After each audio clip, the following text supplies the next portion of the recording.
American Patriot, 1965 here.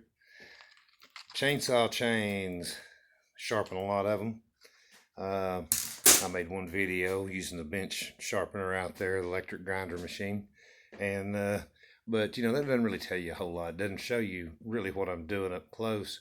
But what I wanted to show you today is just what chains look like when they're dull. And you can tell a nice sharp chain when you see one, but oftentimes it's hard to tell the difference between a really sharp chain and a dull one.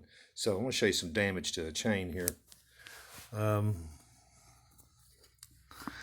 If you will look right on the corner, leave my phone there, you can see that little flattened out spot right there on the corner of that. If I tilt my phone over more, you can really start to see the radius that's been ground into the corner here. Now, compare that to the opposite side of the chain.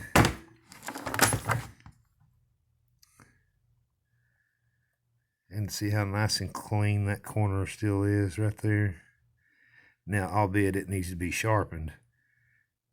But when you compare the look of this chain with this radiused corner right here, and then you look right here, same thing. So the corner's knocked off of it. They've hit something really hard. Opposite side, you look at it. See how nice and clean the corner is, no wear in. So obviously, when they had the saw on its side, they've hit something close to the ground, or they've hit a nail. This happens a lot of times when you're doing rough work, fence rows and things like that, but you can really see that one's knocked off bad. So you literally would have to grind this chain back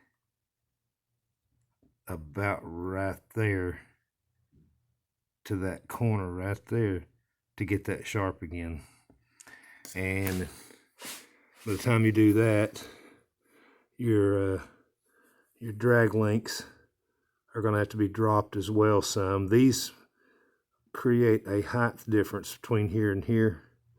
This is what kind of keeps you from getting too much wood, digging too hard, or it would just stop the chain. So you have to limit it. It's kind of like a hand plane, you can set the depth on it. But occasionally you have to drop these with a flat file. So it's pretty simple. I mean, you can tell just how rough that is. And honestly, this chain here would just about be suited to be sharpened on a grinding bench with electric motor, because it'd take all day to get that out with a round file. So, and it's not going to leave a lot of tooth left when it's all said and done.